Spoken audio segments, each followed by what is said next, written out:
ಶ್ರೀಗುರುಭ್ಯೋ ನಮಃ. ಎಲ್ಲರಿಗೂ ಬೆಳಗಿನ ಸುಪ್ರಭಾತ. ಶಬರಿಯು ರಾಮನಿಗೆ ಹೇಳಿದ್ದು: ಅದ್ಯ ಪ್ರಾಪ್ತ ತಪಸ್ಸಿದ್ಧಿ ತವ ಸಂದರ್ಶನಾನ್ಮಯ, ಅದ್ಯ ಮೇ ಸಫಲಂ ಜನ್ಮ ಗುರುವಶ್ಚ ಸುಭೂಜಿತ, ಅದ್ಯ ಮೇ ಸಫಲಂ ತಪ್ತಂ ಸ್ವರ್ಗಶ್ಚೈವ ಭವಿಷ್ಯತಿ, ತ್ವಯಿ ದೇವವರೇ ರಾಮ ಪೂಜಿತೆ ಪುರುಷಶ್ರಭಾಃ. ಶಬರಿಯು ಶ್ರೀರಾಮನಿಗೆ ಹೇಳಿದ ಮಾತುಗಳಿವು: ಶ್ರೀರಾಮನೇ, ಇಂದು ನನಗೆ ನಿನ್ನ ಸಂದರ್ಶನವಾಗಿದೆ. ಇದರಿಂದ ನನ್ನ ತಪಸ್ಸು ಸಿದ್ಧಿಸಿದಂತಾಗಿದೆ. ನಿನ್ನ ದರ್ಶನದಿಂದಲೇ ಇಂದು ನನ್ನ ಜನ್ಮವೇ ಸಾರ್ಥಕವಾಯಿತು. ನನ್ನ ಎಲ್ಲ ಗುರುಗಳನ್ನು ನಾನು ಪೂಜಿಸಿದಂತಾಗಿದೆ. ನನ್ನ ತಪಸ್ಸು ಸಫಲವಾಗಿದೆ. ನಿನ್ನ ದರ್ಶನದಿಂದ ನನಗೆ ಸ್ವರ್ಗಲೋಕವೂ ಸಿಗುತ್ತದೆ. ಪುರುಷ ಶ್ರೇಷ್ಠನಾದ ಶ್ರೀರಾಮನೇ, ನಿನ್ನನ್ನು ಪೂಜಿಸಿದರೆ ಈ ಎಲ್ಲವೂ ಸಫಲವಾದಂತೆಯೇ. ಆ ಕಡೆಯಲ್ಲಿ ರಾವಣನು ಒಂದು ಪಂಚವಟಿಯ ಸ್ಥಳದಿಂದ ಸೀತೆಯನ್ನು ಅಪಹರಿಸಿಕೊಂಡು ಹೋಗಿದ್ದಾನೆ.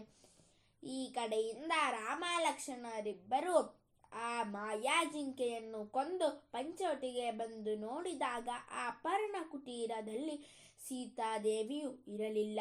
ದುಃಖಿತರಾದ ರಾಮ ಲಕ್ಷ್ಮಣರಿಬ್ಬರು ಸೀತೆಯನ್ನು ಹುಡುಕುತ್ತಾ ಮತಂಗ ಮಹರ್ಷಿಗಳ ಆಶ್ರಮಕ್ಕೆ ಬಂದಿರುತ್ತಾರೆ.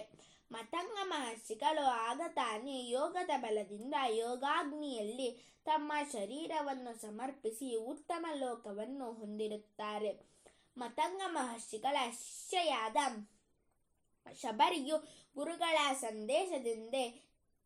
ಸಂದೇಶದಂತೆ ಶ್ರೀರಾಮನಿಗಾಗಿ ಕಾಯುತ್ತಾ ಇದ್ದಾಳೆ. ಶಬರಿಯು ಗುರುಭಕ್ತೆಯೂ ರಾಮಭಕ್ತೆಯೂ ಆಗಿ ತಪೋಮಗ್ನಳಾಗಿರುವ ಒಬ್ಬ ವೃದ್ಧ ತಪಸ್ವಿನಿ.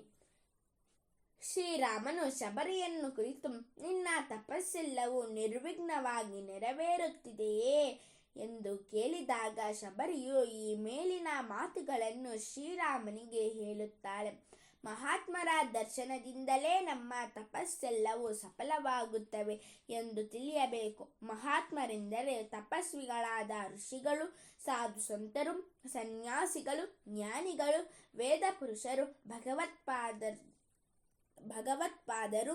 ಇವರ ದರ್ಶನಗಳಿಂದ ತಪಸ್ಸಿದ್ಧಿ, ಜನ್ಮ ಸಾರ್ಥಕ್ಯ. ಆದ್ದರಿಂದ ನಮ್ಮ ಮನೆಗೆ ಸಾಧು ಸಂತರು, ಮಹಾತ್ಮರು, ತಪಸ್ವಿಗಳು ಬಂದಾಗ ಅವರನ್ನು ನಾವು ಭಕ್ತಿಯಿಂದ ಪೂಜಿಸಬೇಕು. ಸರ್ವೇ ಜನಾಃ ಸುಖಿನೋ ಭವಂತು, ಸಕಲ ಸನ್ಮಂಗಲಾನಿ ಭವಂತು, ಲೋಕಾಃ ಸಮಸ್ತಾಃ ಸುಖಿನೋ ಭವಂತು. ಧನ್ಯವಾದಾಃ.